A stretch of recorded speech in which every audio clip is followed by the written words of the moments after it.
In the bustling heart of the Ottoman Empire, a man named Nasreddin found himself invited to a grand feast. Nestled within the vibrant tapestry of Turkish culture, Nasreddin was a man of humble origins, known for his wit and wisdom. This simple yet profound man lived in a world where intricate mosaics adorned the walls and the aroma of spiced lamb and rosewater filled the air. One sunny afternoon, a courier arrived at Nasreddin's modest abode. He came bearing an invitation etched with golden ink on a parchment of the finest quality.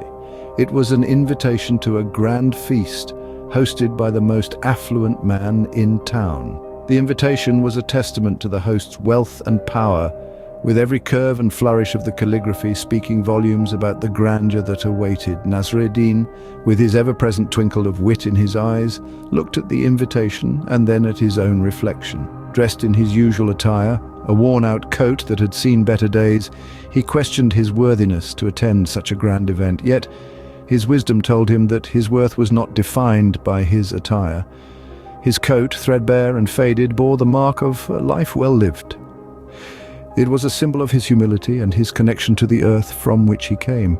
It was his companion through the cold winters and the warm summers, a silent witness to his life's journey.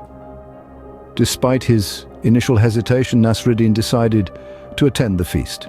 He believed that true wealth lay not in the grandeur of one's possessions, but in the richness of one's spirit. With a heart full of courage and a mind humming with wisdom, he chose to wear his humble coat, a symbol of his authenticity. After all, he was not just Nasreddin, the man with the worn-out coat. He was Nasreddin, the man with the wisdom that could make kings ponder and commoners smile. And so, with a glint in his eye and a humble coat on his back, Nasreddin set off for the grand feast. Upon his arrival, the grandeur of the feast took Nasreddin's breath away. He found himself in a hall sparkling with the brilliance of 1,000 suns, the air heavy with the scent of exotic spices and the sound of mirth-filled laughter. The feast was a spectacle to behold, a riot of colors and aromas, with tables groaning under the weight of sumptuous dishes from far and wide, each more tantalizing than the last. The guests were as varied as the food on offer. Lords and ladies, merchants and scholars, artists and poets, all gathered in their finest attire. Their clothes shimmered and rustled, an ocean of silk and velvet, brocade and satin, adorned with precious gems that twinkled like stars against the flickering candlelight. Amongst this glittering assembly, Nasreddin felt like a moth, insignificant and overlooked in his simple, threadbare coat. His appearance was a stark contrast to the opulence around him, a reminder of his humble origins in a world where appearances mattered more than substance. As the evening progressed, Nasreddin was met with cold shoulders and dismissive glances. The other guests, so engrossed in their self-importance, saw his simple attire as a mark of insignificance, a reason to belittle and ignore him. Even the host, who had extended the invitation, barely acknowledged Nasreddin's presence, offering only a cursory nod before turning his attention to more distinguished guests. This lack of respect stung Nasreddin, but it did not surprise him. He was, after all, a man of wisdom, and he knew that the world often judged a book by its cover, ignoring the wealth of knowledge that lay within. But Nasreddin was not one to be easily discouraged. He understood that respect was not commanded by expensive attire, but by the quality of one's character and the depth of one's wisdom. Nasreddin left the feast, his heart heavy but his mind sharp and full of plans. He knew that he had a lesson to teach, a lesson that would make them question their shallow judgments and perhaps, just perhaps, make them see the world and themselves a little differently. The next day, Nasreddin returned to the feast, this time in a coat as grand as the feast itself. It was a spectacle to behold, an attire that mirrored the opulence of the banquet. The coat was of the finest silk, radiant with colors that danced and twirled under the chandelier's light.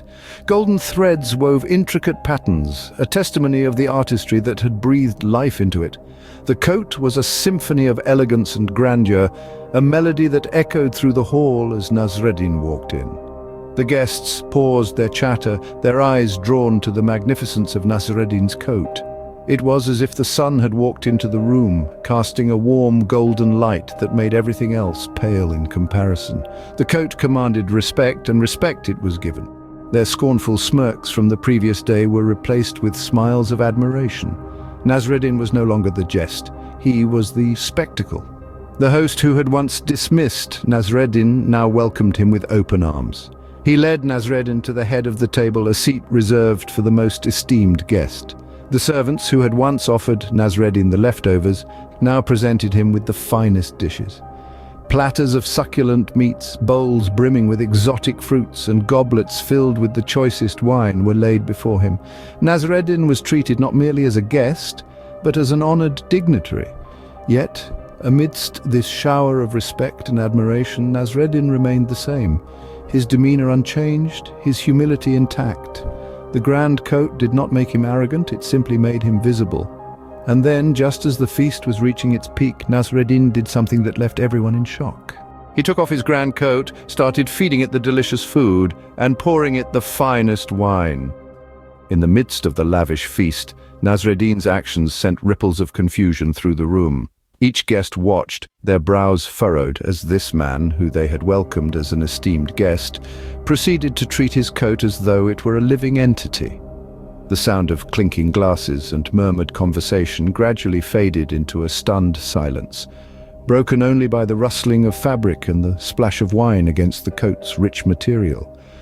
Nasreddin, seemingly oblivious to the shock he was causing, continued to address his coat with the utmost respect. He offered it the finest cuts of meat, dabbed at its collar with the softest bread, and even whispered sweet nothings to its embroidered lapels. His actions were so absurd, so baffling that the guests couldn't help but stare, their meals forgotten, their glasses poised midway to their lips. Finally, as murmurs of discontent began to ripple through the room, Nasreddin stood, his coat draped over his arm. His voice, when it broke the stunned silence, was calm and measured. "You see," he began, his gaze sweeping over the room, "when I arrived in my old tattered clothes, I was treated with disdain. But when I returned in this grand coat, I was lavished with respect and honor." He let his words hang in the air, his gaze unwavering. "So it is clear to me," he continued, "that it is the coat you respect, not the man. Hence I am feeding the coat, for it is the coat that you have invited to your feast, and not Nasreddin." And with that, Nasreddin left the feast, leaving behind a room full of stunned guests. You see, Nasreddin's actions that day taught everyone a valuable lesson. His seemingly absurd behavior carried a profound wisdom that went beyond the confines of the feast hall. This wisdom was a critique, a questioning of societal norms and values. Nasreddin, in his eccentric yet eloquent style, challenged the notion of judging people based on their appearance. He came to the feast in tattered clothes and was ignored. When he returned in a fine coat, he was welcomed with open arms. But what had really changed? The man was the same, it was merely the attire that was different.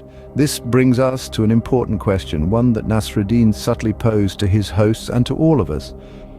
Do we value the coat more than the man who wears it? Are we so blinded by the superficial that we fail to see the substance within? Nasreddin's actions emphasize the importance of the person, not the clothes they wear. His story is a reminder that beneath the exterior of every individual lies a unique character, a distinct personality, an irreplaceable human essence. It's this essence that defines us, not our outfits, not our possessions, not our status. Yet, in our society, we often tend to overlook this truth. We judge, categorize, and assign value to people based on their outward appearance.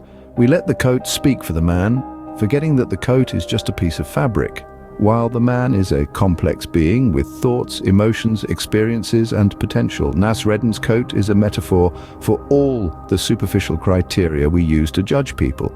It's a symbol of the societal pressure to conform, to fit into a certain mold, to wear a certain coat. But Nasreddin's story urges us to look beyond the coat, to see the person underneath, to appreciate their individuality and humanity. And so, through a simple coat, Nasreddin taught us that it's not the outer appearance, but the inner quality of a person that truly matters.